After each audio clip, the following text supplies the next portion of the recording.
Hey everybody, this is Karen Allen from Trinity Health Hub. Eugenie has asked me to share one of our webinars for you to enjoy during this holiday season. Our hub specializes in continuing education and community connection all around the globe. If you'd like to find out more about what we do or the content that you can stream on demand, visit our website, trinityhealthhub.com. We look forward to seeing you online. For those of you who are watching it now, if you have questions again, it'll be up on my website where you can go back and review it later. So I just want to welcome everybody from all over the country. I'm glad to see all the folks who are logged in. And I wanted to tell you just for a minute about these pictures that are on the screen. There's the picture of one of the very early anesthesiology devices that delivered anesthesia in a respiratory device. And over to the right is a surgical kit from the 1800s. Both of these photographs were taken at the Museum of Medical History that is in the medical school, the René Descartes Medical School in Paris. And even though it's completely open to the public and it's free, in order to get there, you walk in to the school where you kind of feel like you don't belong, and then you follow the signs down these hallways where you clearly feel like you don't belong, through these stairs, and then you go to this very impressive door that has this tiny little sign on it that says that this is the Museum of Medical History. And you feel like you ought to knock, and maybe stick your head around the corner.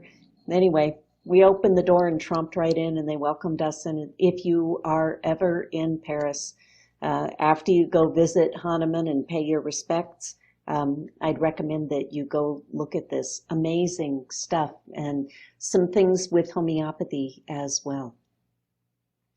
All right, so what are we talking about today? We don't do homeopathy in a vacuum. We do homeopathy in this fabric of all these other things that our clients are doing. And we want to be able to both support them to achieve their health goals and not get in the way of other things that we're doing, and hopefully be able to interpret all of the things that are happening. So, when they have surgery, we've got some timing, some stages, we've got a bunch of stuff that we need to think about. So, we want to support our clients. First, what are our goals? We want to work as an adjunct to help the client with their emotional experience around surgery, and also as an adjunct to help with the biomechanical repair process in the best way possible. There are timing and stages of intervention that we're going to talk about today. We've got to look at what happens before the surgery, what happens right after the surgery in the immediate post-surgical frame, and then what happens in the intermediate, and then what happens in the longer term as the person is moving back into their chronic state. This basically is an acute event within the chronic state.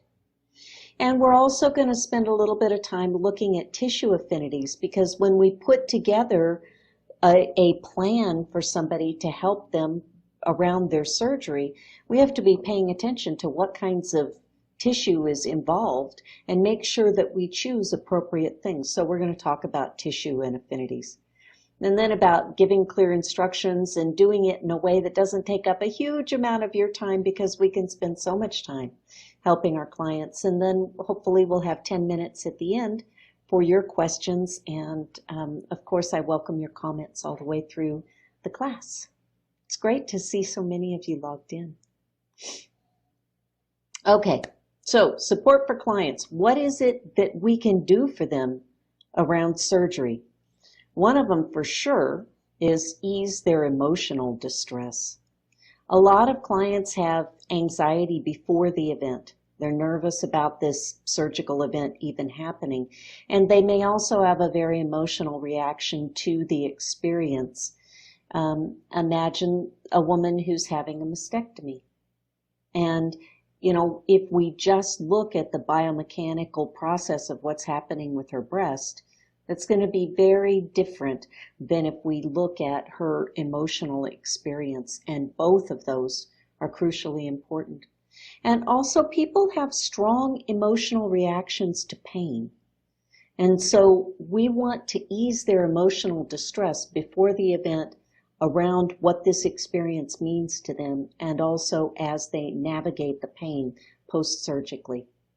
Sometimes, of course, like with a hip replacement, they may have so much less pain after the surgery than they had before, that you're still navigating, but in a different direction.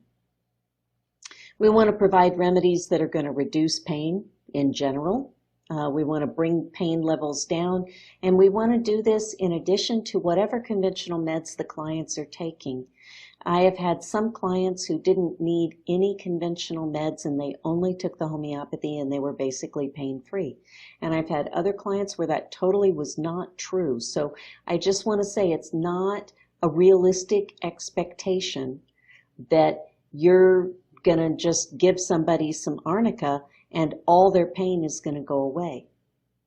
Depending on the client and how they process pain, it could, but it's not always.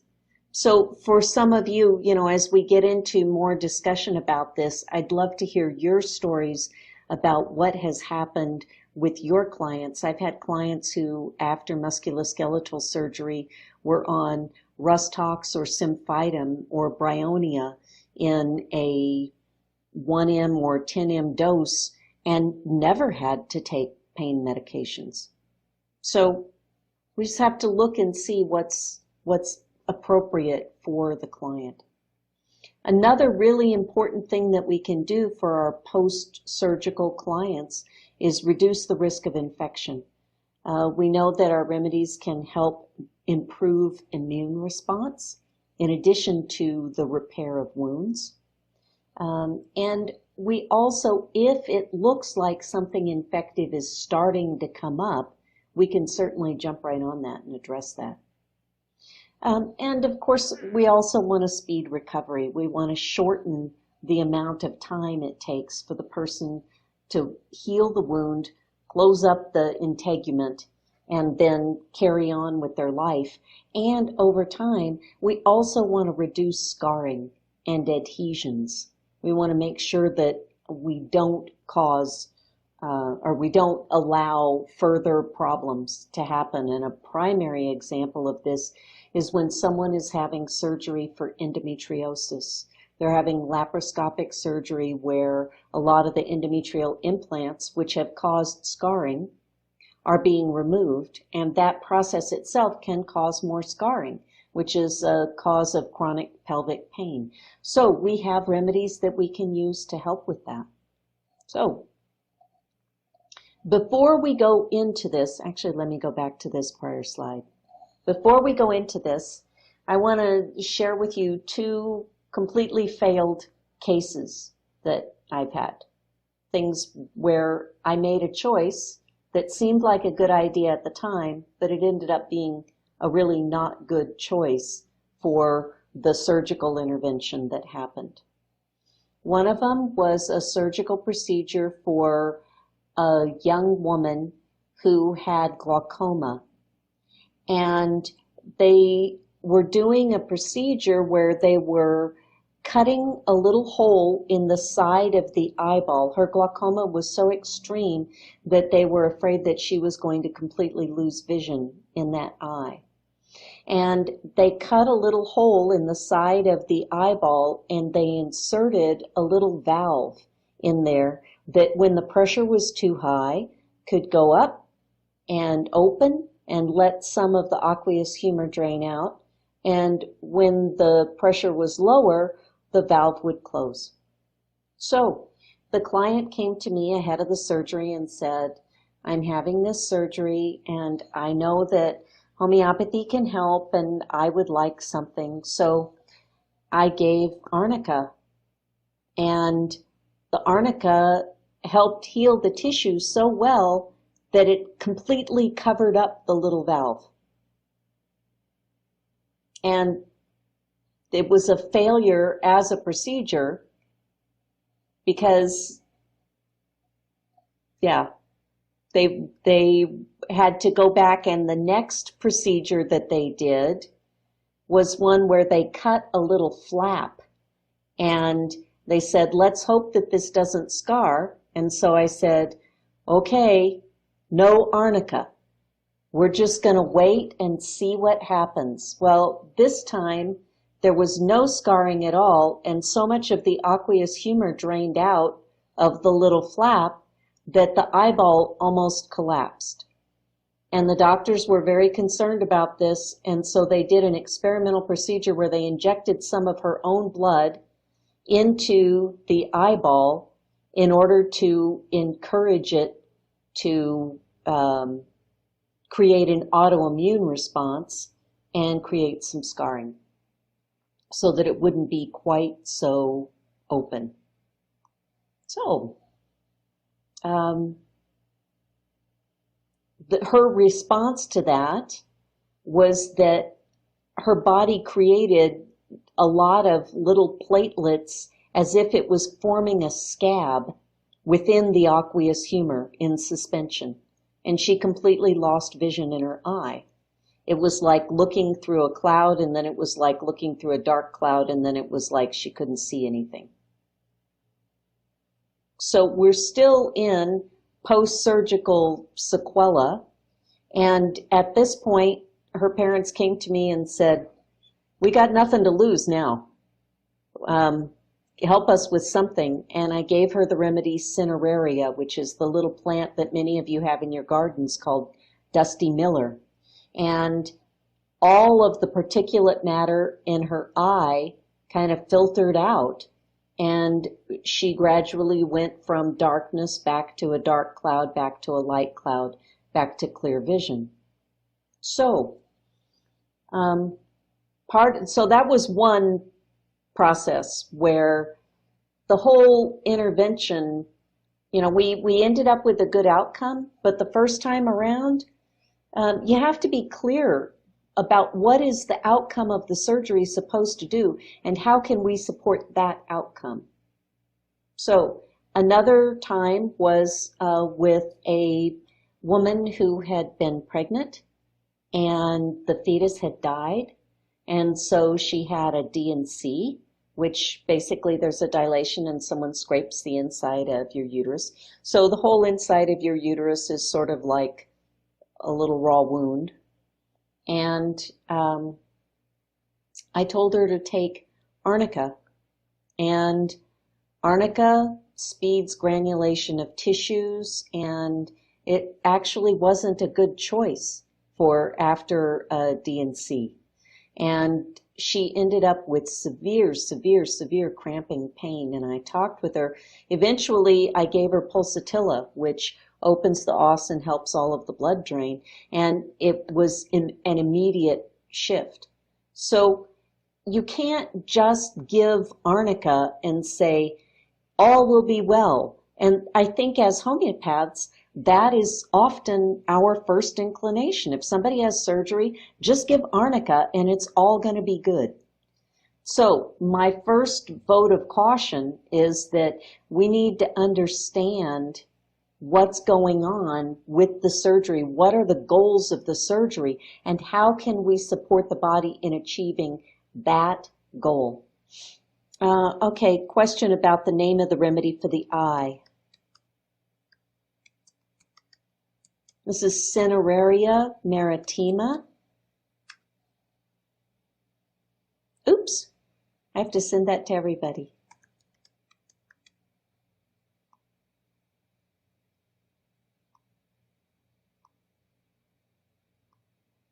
There you go. Go look it up and read about it in Boricchi's Materia Medica. Okay, so we have to be careful, and please don't just assume that arnica is a happening thing and that that's going to be the best choice, because based on my experience, it's certainly not. All right, so let's talk about before. Let's start with before the surgery. We want to deal with the client's emotional state, right? So this could be I feel scared, in which case remedies like gelsemium and aconite are safe to give the night before the surgery, and even in the morning of the surgery. At that point, they're nothing by mouth, so you probably want to do olfaction, just open up the vial and breathe. But that will help. And we have to remember that fear and anxiety are not the only responses people have to surgery. So imagine somebody, again, let's go back to the breast mastectomy. A lot of these women are really, really, really angry. They're angry at the disease process. They're angry at their doctor. They're angry because they don't want this to be happening, and yet they kind of don't have a choice. It's do this or die.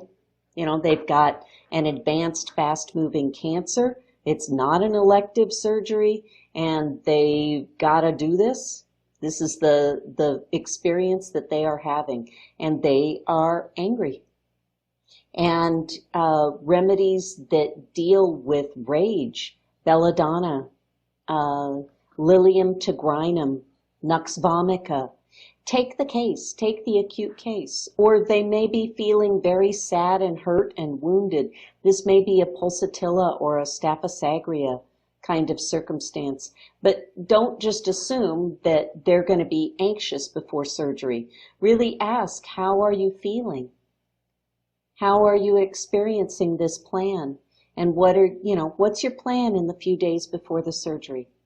How are you engaging with this process? What's your confidence level in your physician? Who's going to be on your team before, during, after the surgery? Who's going to be your advocate to be there with you? And talk it through with them. Help them realize that they have good resources around them and that they're going to be okay. But take their case, talk to them, and make sure that you find out what they're feeling and what it is that they need. And the next thing is that there are some folks who will say, well, I'm going to take Nux vomica the night before the surgery, or Hypericum the night before dental surgery, or I'm going to take Arnica before the surgery. All of these remedies I have seen cause interference with anesthesia, especially with dental surgery.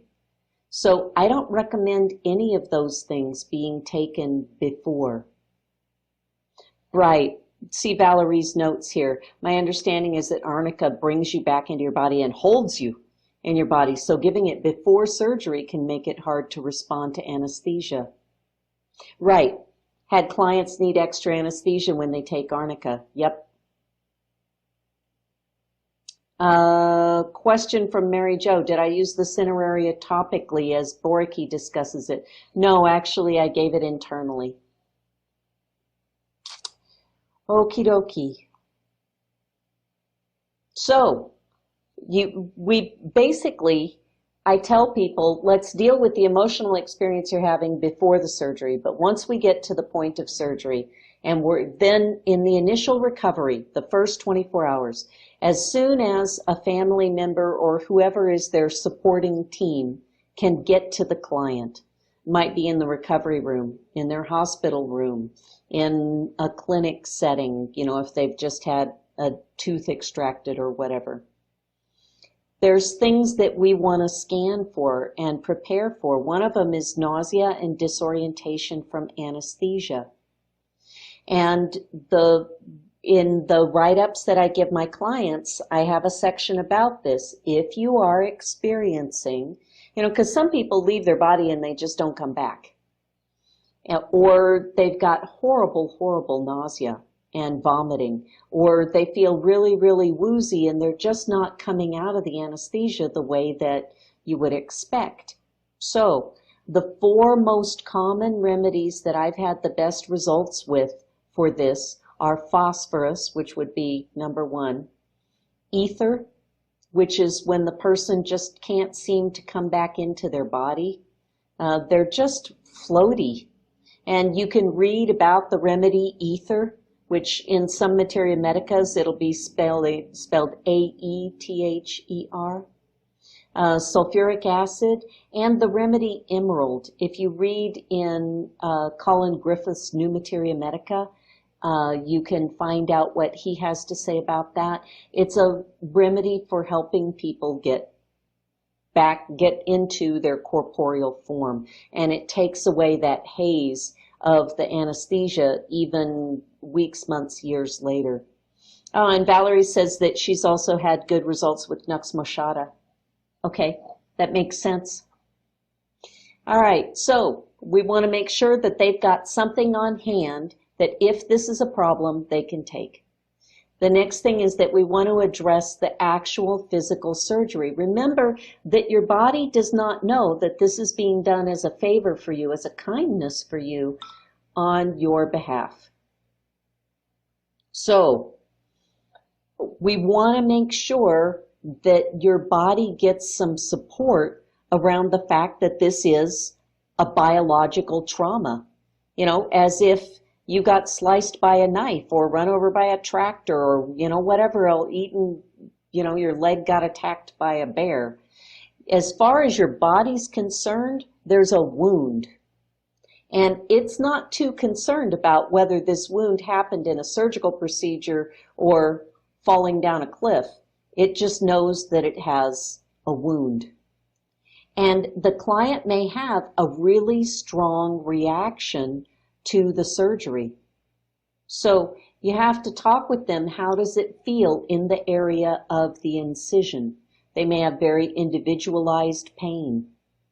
The things that are our leaders in addressing physical trauma are arnica for soft tissue, Bellis perinus for soft tissue, especially in the abdomen, Staphysagria for knife-like wounds, Bryonia for musculoskeletal, especially anything that has to do with the bones, Symphytum also with the bones, and Ledum, especially for laparoscopic surgery because it works well in situations of puncture. And we want to think about the normal physiology of wound repair and think about what happened in the surgery. So, for example, with a hip replacement surgery, there's a lot of tendons and ligaments that got moved, or maybe a few that got cut. And so we're going to want to provide support for that. In something like a breast surgery where someone has a lump removed, there's soft tissue there that has gotten cut, and it's going to want help. For something like a C-section, there's cuts across muscles. So we want to make sure that we do all that we can to address the specific tissue that's being wounded in order to repair it. We're going to individualize to the specific location and the tissue. Good question. Lena asks about what about post-plastic surgery? We actually have good data about this from some research that was done at Stanford associated with Hahnemann Labs. And so arnica is actually very effective after plastic surgery because you're talking about shallow wounds that have to do with the skin and the underlying soft tissue. Perfect area for arnica. Okay, so we're going to go through examples of these various ones, so you'll get to see.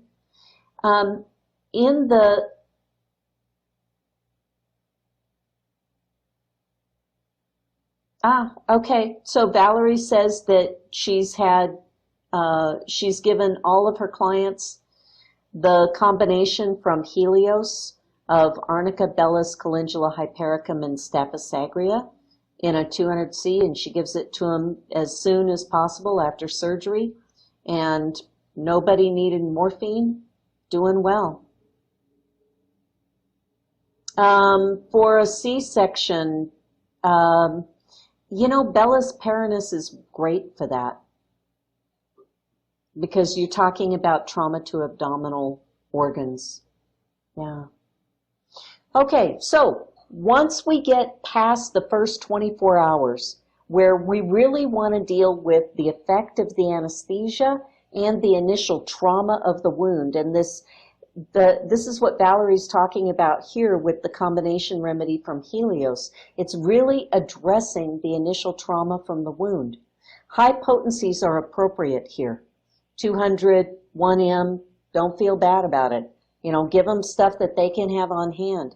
A 200 or a 1M of a Hypericum or Staphysagria, Calendula bellis, Arnica, any of those remedies, phosphorus, ether, those high potencies are very appropriate for the intensity of that physiological experience.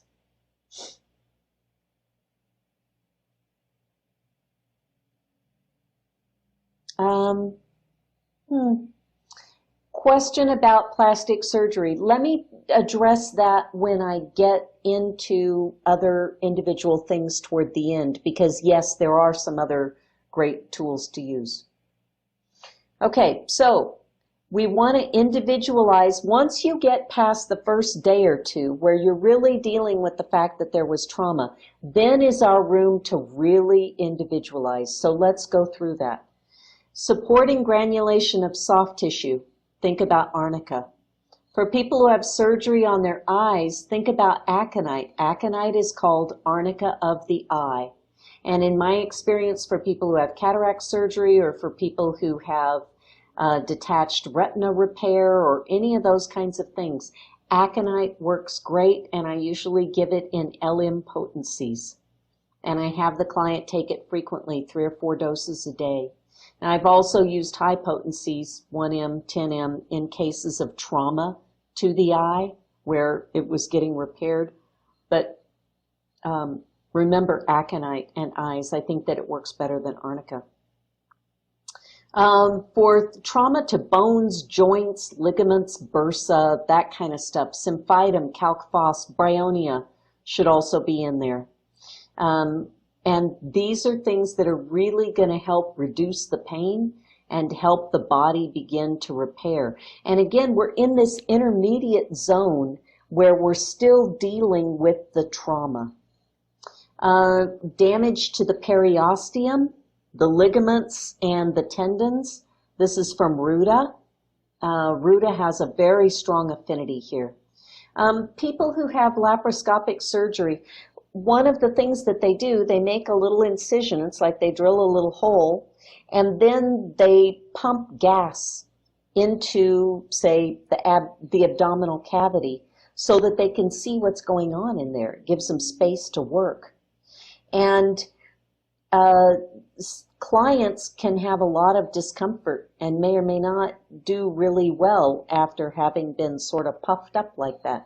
So Carbovegetabilis is an excellent remedy after laparoscopic surgery, and Ledum, which, you know, it makes sense for puncture wounds. It helps a lot when people have pain at the site of the puncture. Okay, Hypericum, obviously, and nerve tissue. When people have had a lot of trauma to the skin, graphites and sulfuric acid are also excellent remedies to think about, and these may be helpful in cases where arnica is not really helping. Sulfuric acid should be a remedy that you think of when somebody has deep bruising that arnica is not really helping. Oh, thank you. And Jana's telling us that Raphanus also is really good after abdominal surgery. Thank you.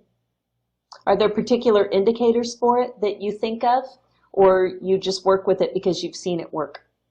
Jana is a midwife. Right, Jana?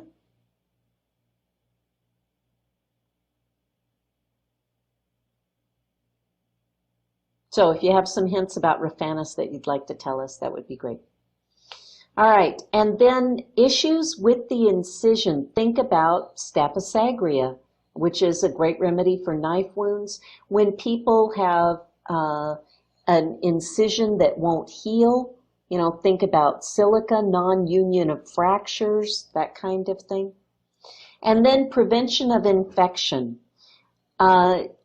When somebody begins to have any kind of smelly discharge from an incision, I want to jump right on that and get them something like Hepasulf, Calendula, Graphites in potency. And if they begin to run a fever, I jump right into sepsis remedies.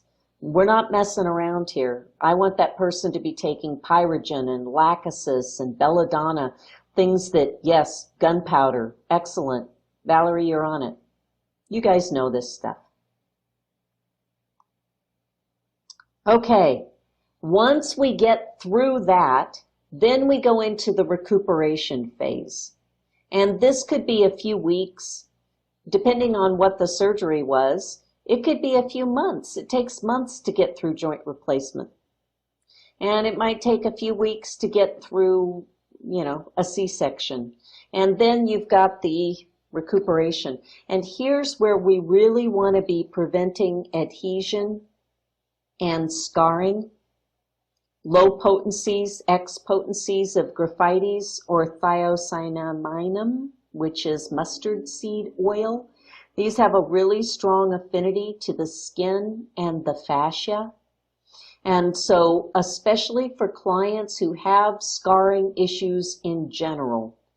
And if part of the goal of the surgery is to prevent scarring, like if I had given Graphites, I think, for the situation with the eye, where the little valve was put in, I think we would have had a much better outcome and not needed the second surgery that had such a disastrous outcome. So read about Graphites and thiocyanamide. And then if people begin to form keloids or the scar tissue is kind of going nuts, think about Napier and silica. In some cases, I've used natrum silicata, but that group of remedies tends to work really, really well. Obviously, if you look up keloids, there are many, many different remedies that are associated with keloids. This is a good place to start and watch for the feedback that you get from the vital force. Okay, and then think about rust tox when you're trying to prevent adhesions and scarring. Let's say that somebody had a meniscus tear on a knee or some kind of an issue with a shoulder joint, and they've had a surgical procedure there and they don't want scarring that limits fascia, ligaments, and fibrous tissue. Think about rust tox in low potency in those settings. Okay, so we're in the later stage, and again, we're trying to facilitate a return to normal function. Have you guys, is there anything else that anybody else wants to say about prevention?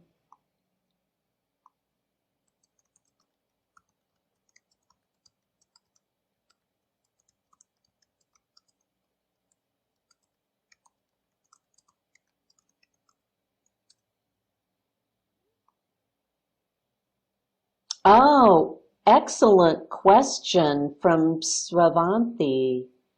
Any particular remedy for blood loss during the process of surgery? Great question. There are 3 things that I tend to do when people have had a lot of blood loss. One of them is China, and I usually give that in a high potency, like 1 or 2 doses of China 200C. This can also happen after childbirth.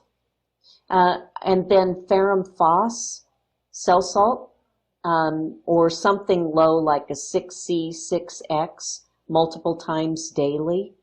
And then I usually also get people started on 2 gemotherapy tinctures.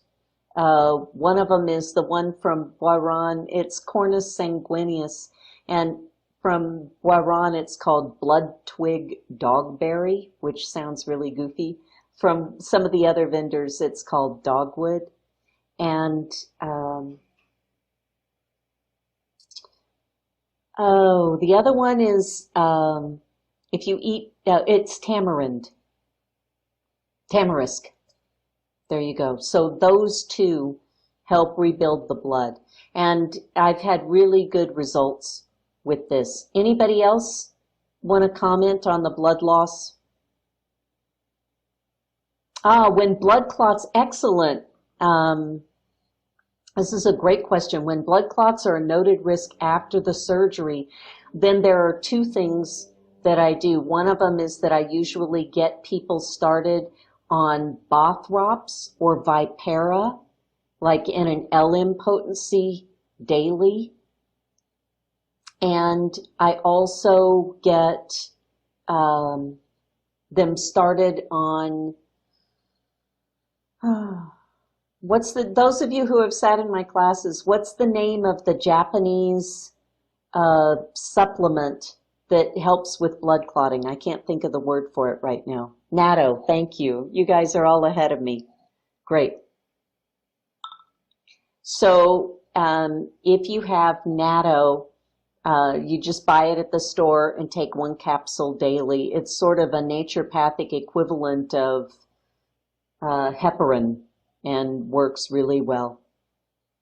And, you know, again, these are things where you may know way in advance what's going on with this surgery and what the risks are. So you can talk with the client all about this in advance so they have everything on hand and so they're ready. It'll help ease their distress about this.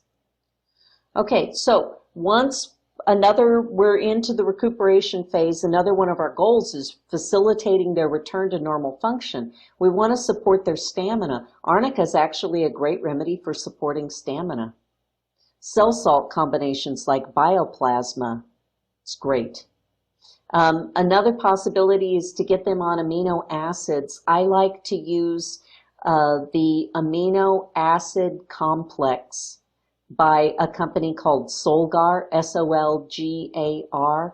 It's all of the essential aminos, things that the body can't make itself, in roughly equivalent amounts. And taking that is great. Another thing that really helps with stamina is endorphagen, which is DLPA and B vitamins. And it helps to reduce pain and help people recover, brings their energy back up. Okay, when there are specific questions from Will, when there are specific organ weaknesses that are not directly related to the site of the surgery, do you address these with intercurrent dosing of other remedies? Yeah, when there are other weak links that are being pushed on. So, for example, somebody who's had bladder surgery and they've got kidney weakness, and so they're taking serum anguilla. And you just kind of weave it back and forth in with the other remedies that are going on. Oh, and we've got a good comment from Jana about serapeptase as well, along with the natto. See, you guys know so much. Aren't we a wonderful community? Okay. Strontium carb for collapse after surgery. That's a great one, especially with musculoskeletal surgery. Strontium carb is, in a lot of ways, it's like an underlay of calc carb, and it helps build the energy. So yeah, especially like in a 6X, 9X, 12X, a couple times a day. I just want you guys to be thinking, how can you sort of get halfway between homeopathy and nutrition so that the body doesn't really have to digest it and the liver doesn't have to filter it, but the vital force gets the message of metabolic support. And also think about support while weaning off pain meds. Nux vomica is great for this. Constipation after morphine. Nux vomica is wonderful for that. Opium as a remedy, but I usually find Nux vomica works better. Again, endorphagen. Another one is ammonium valerianicum, which helps especially for people who have been on Dilaudid for a long time and they're coming off of it. And then talk to the client about their return to their chronic state. You just keep evaluating in chronic care. Are you back to, where are you now compared to your pre-surgery place? And are we ready now to continue on with the chronic work of building health for you? And look to identify deficits. We don't want to wait until 2 years later where the person says, yeah, I never quite got it back together after that such and so surgery. You want to be on it now, looking for and evaluating that. Opportunities for repair, opportunities for growth. Okay, nice comment here from Allison about strontium carb, which helped with nerve pain after an anesthesia needle. Okay, dental client in the mouth. Yes, if they're on Dilaudid, that would be ammonium valerianicum. It works great in LMs. It helps all of the drug stuff out of the brain. Okay, and just practical considerations. Wherever possible, you want to provide all of this information to the client in printed documentation with clear explanations. We're going to go through some examples, and I'll have them posted for you on my website with the recording of this so that you can see. And you want to address various possibilities. What do you do about the anesthesia? What do you do in the right immediately after the surgery? What do you do in the 3 to 5 days after that? What do you do in the 2 weeks after that? You want to break it all out. Wherever possible, you want to review this with the client and the caregiver. Have the person who's going to be that client's ally or advocate or caregiver come into the appointment or be on a phone call with you where you can all go through it together so everybody understands. Get the remedies on hand. I order these to be drop shipped to the client in advance. And agree on a check-in time. When are you going to first talk to either the client or the caregiver post-surgery? And when are you going to follow up? How are you going to set the rhythm so that you can make sure that you provide good support? And, you know, this is a consideration in terms of timing for you. You might have a whole series of 5 to 7 minute conversations. And so what I tell the clients is, I will take, you know, the amount of time that I spend, the few minutes prepping, the time I talk with you, the few minutes cleaning up from that, and that's going to be accumulated until I get to an hour, and then I'll bill you for an hour. So it's not free gratis time, it's time that you're getting paid for, but it's like a consult that's split across the week or two after they have surgery. And where it's possible, docs and nurses get very wary of weird naturopathic things or homeopathic things or herbal things because they can cause big reactions. So I talk to people about, wherever possible, this is homeopathy, it's nanopharmacology, there's no material dose, it cannot have any drug interactions, and the client believes in this. And I understand that you may think it's hooey, but just the placebo effect on the client merits this. And when I'm able to have that conversation, there are times where I've been able to get the doc to write in the chart to the nurse, give arnica every 4 hours, 2 pellets. So try having these conversations, especially if you're working with younger docs, you got better chance. All right, so let's talk about tissue affinities. I want you to, if you click on Maximize in the upper right-hand side of your screen, you can make this bigger. We're not going to go through all this in detail. I just want to make sure that you guys have this information. These are the remedies that are the most likely to come up, when they're going to come up, what their modalities are, the way the client will describe the sensation, what are the affinities, concomitants, characteristics, all that kind of stuff. Okay, so page 1, you'll have this whole document that you'll be able to download from my website. Okay, so this is arnica through opium, and this is rhododendron through symphytum. Same kind of detail. And then here's just a quick cheat chart. If this is all you know, where do you want to go? So, fractures, symphytum, eupatorium, bryonia, arnica, silica. Those are your biggies. Sprains and strains, the next team And for chronic recurrence, people who have weak joints and repeated strains, calc carb and strontium carb. Bruises and blows and contusions, arnica, bellis, sulfuric acid. Spinal trauma, hypericum, ledum, helleborus, nitric acid, opium. You could probably add nux vomica in there on a good day. Plantar fasciitis, people who are having foot surgery, rustox, rhododendron, calc floor, Morton's neuroma, scarring and adhesions, dislocations. So these are the kinds of things that these remedies are going to be called for. Spinal trauma, oh, you know, that's interesting. I see Nat Sulf so much for head trauma, but I haven't actually seen it be very useful when it comes down to the rest of the spine. I don't know, what about the rest of you guys? Have you had good results with Nat Sulf in the rest of the spine? Have you seen that, Valerie?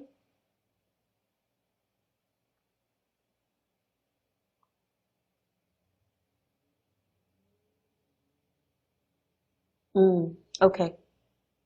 All right, so examples, you know, we can talk about all this theoretical stuff, but let's look at a few examples and save time for yourself by creating, I'll put all of these up on my website as documentation for this class, so you'll be able to download them all. Save time for yourself. Create generic templates that you can modify. So let's look at one of these. Here's an oral extraction protocol.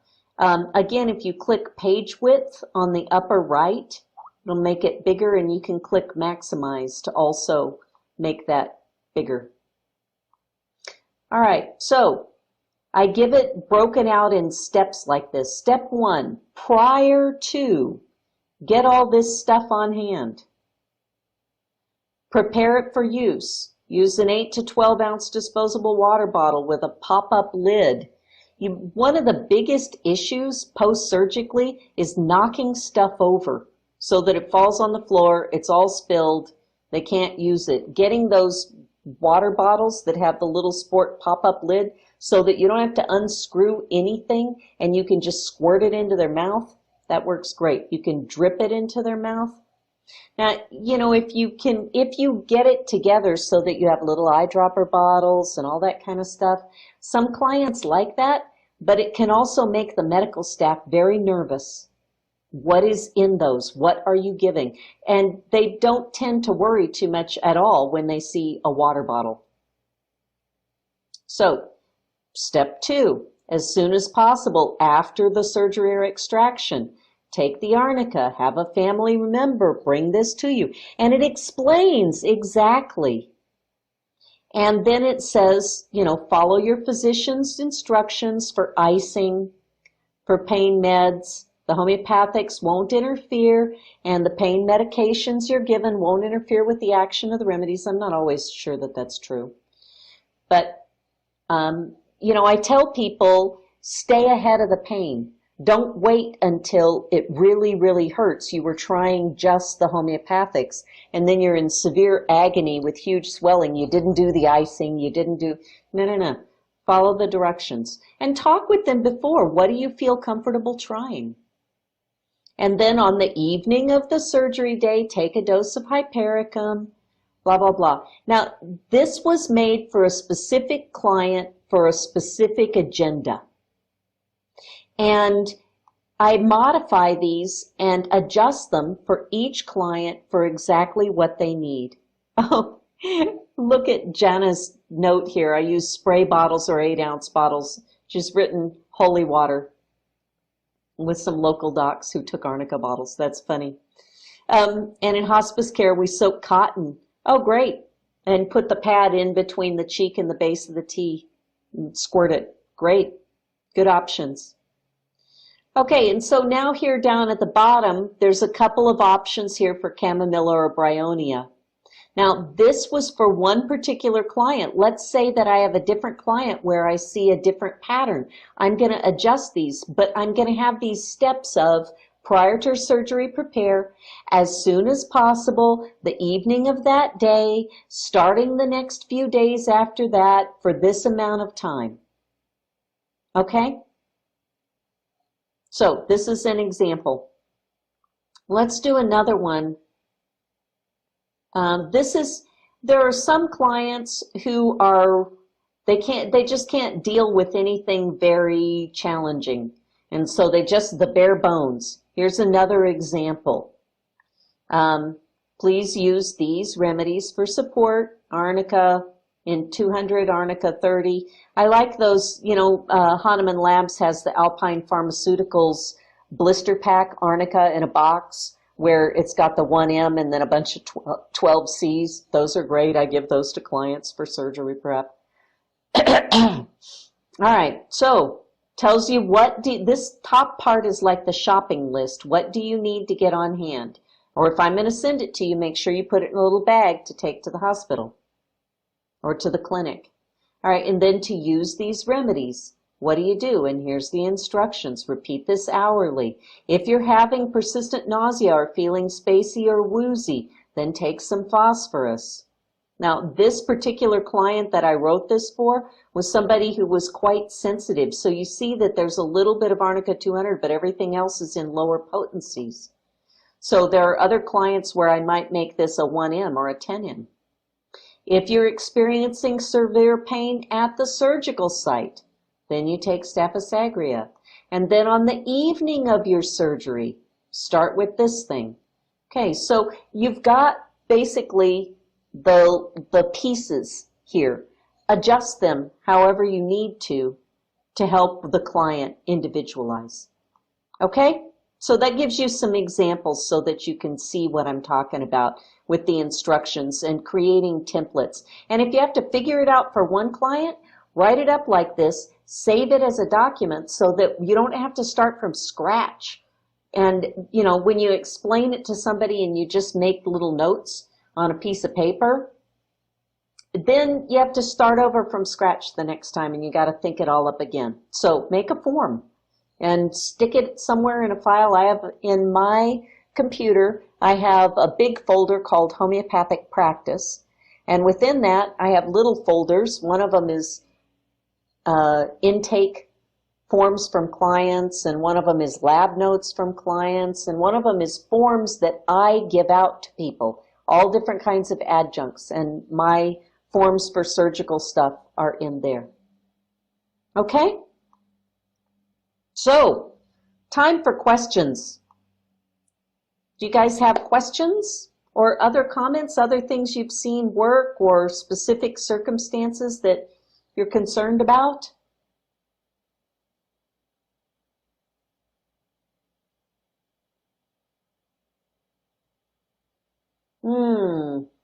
Can I email the PDF to you?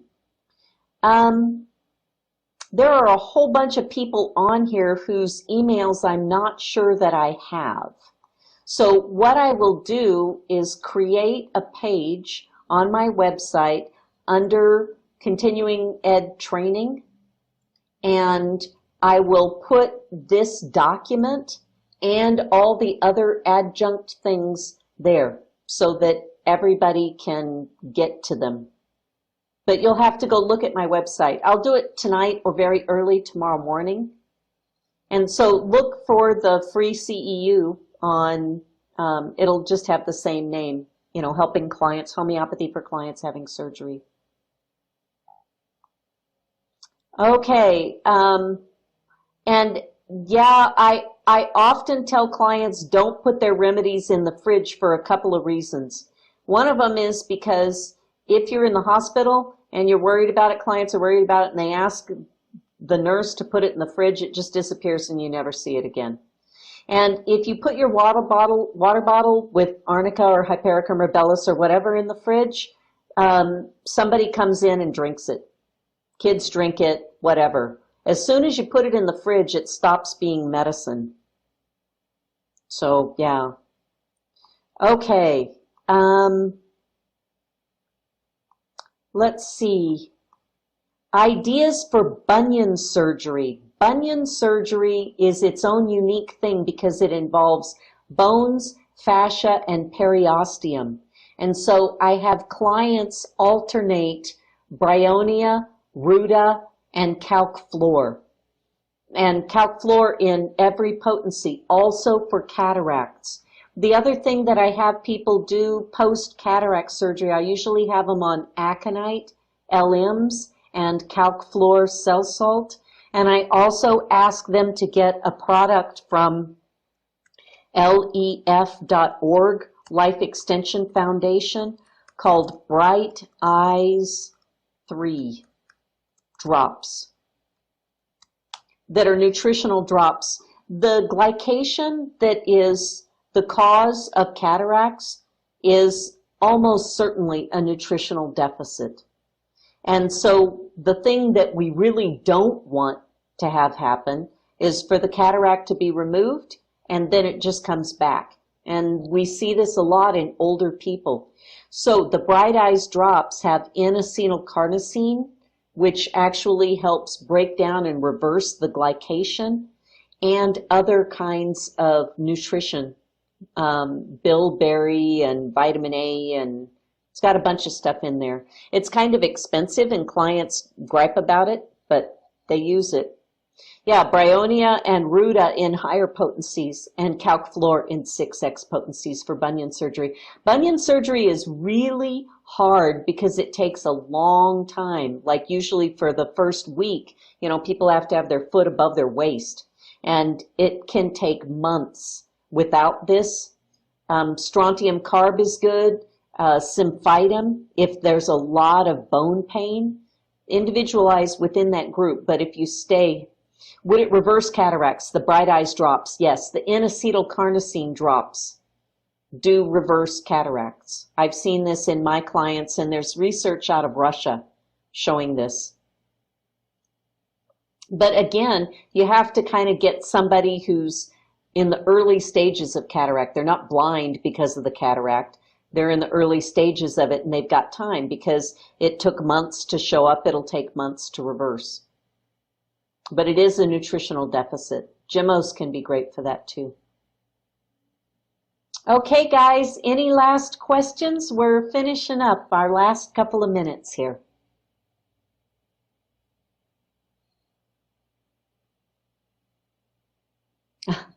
Can I talk about my new job?